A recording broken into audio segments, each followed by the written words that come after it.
বলি যে টক্কর হবে, একদম লড়াই হবে এইরকম সিয়ানে সিয়ানে, তাহলেই না খেলাটা জমে যাবে। দেখো আমাদের বাংলা ইন্ডাস্ট্রিকে না অনেকে অনেক দিন ধরে ছোট করেছে, এবং বাংলা ইন্ডাস্ট্রি এই বেঙ্গলে প্রচুর ছোট হয়েছে, ঠিক আছে? আমি বারবার বেশিরভাগ ভিডিওতে কিন্তু আমি বলতাম বা বলেছি যে হিন্দি ছবি যখনই আসে এবং তার সঙ্গে আমাদের যখন বাংলা ছবিগুলো আসে, তখন দেখুন হিন্দি ছবি তো অর্ধেকের বেশি শো নিয়ে নেয়, অর্ধেকের বেশি শো নিয়ে নেয়। আর বাংলা ছবি ধরুন একটা হলেতে ৪টে শো চলছে, ঠিক আছে? ৪টে শো টাইম। সেইখানে ৩টে শো টাইম দেওয়া হচ্ছে হিন্দি ছবিকে, আর একটা শো টাইম দেওয়া হচ্ছে বাংলাকে। কিসের জন্য? বেঙ্গলেই বাংলা ছবি চলবে না? এটা তো একটা অবাক বিষয়, তাই না?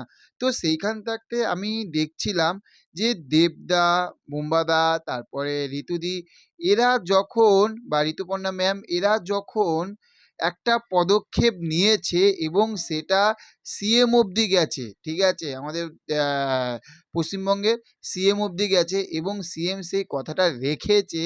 আর এত বড় প্রোডাকশন হাউসকে মানে বেঙ্গল থাকতে যেভাবে বাঁশটা দিল, সেটা একমাত্র একমাত্র আমি বলবো যে দেবদা, মেগাস্টার দেবদা এবং তার সঙ্গে আরও যারা ছিল, আজ তাদের জন্যই কিন্তু আজ এই জিনিসটা হলো।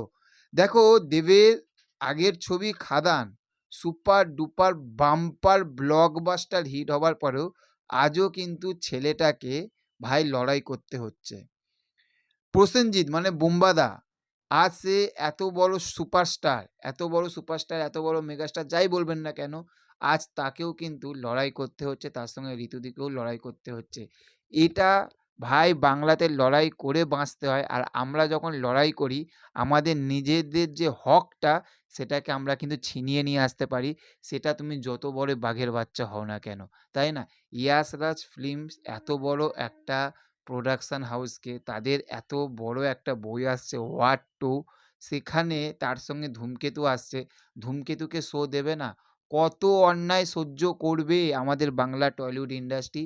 আজ যে পদক্ষেপটা নিল সেটা সত্যি কথা বলতে প্রচুর খুশি হয়েছি। হ্যাঁ, তবে আমি কালকে দেবের আরেকটা কথা আমি শুনেছিলাম, এত সুন্দর লাইনটা বলেছে না, বলেছে যে আমরাই যদি সব শো নিয়ে নিই, ভেবে দেখুন কথাটা কি বলছে। আমরাই সব শো নিয়ে নিলাম, কিন্তু আমাদের সেই বইটা চলছে না। তাহলে কারোর তো লস করে তো লাভ নেই, তাই না? এটা কিন্তু একদমই ঠিক বলেছে। আমি দেখেছি যে হ্যাঁ, অনেক আমরা যেমন বলুন ধরি যে এই নন্দনে শো পাইনি, নন্দনে শো পাইনি। এমন ছবিগুলোকে নিয়ে বলেছি। কিন্তু নন্দনে যখন শো পেল সেই ছবিটা, ধরুন যে ১ম সপ্তাহে শো পায়নি, ২য় সপ্তাহে শো পায়নি, ৩য় সপ্তাহে গিয়ে যখন শোটা পেল, তখন দেখছি নন্দনের সেই বইটা লোকে দেখতেই যাচ্ছে না। ভাবুন একবার। তো সেই রকমই সিঙ্গেল স্ক্রিনগুলোতে তাদেরও জিনিসটা বুঝতে হবে। তবে হ্যাঁ, এটা বুঝতে পারছি যে বাংলা ছবিকে আর অপমান করে বা বাংলা ছবিকে ওই বেঙ্গলি ছবি, ঠিক আছে একটা শো দিলাম। মানে সেই ঠিক আছে একটু তুই ছোট, তুই হচ্ছিস দুধ ভাত। সেই দুধ ভাত কিন্তু আর চলবে না। সেটা আবারও প্রমাণ করে দিল মেগাস্টার আমাদের দেবদা। ভাই এই জন্য ছেলেটাকে স্যালুট বস, তাই না?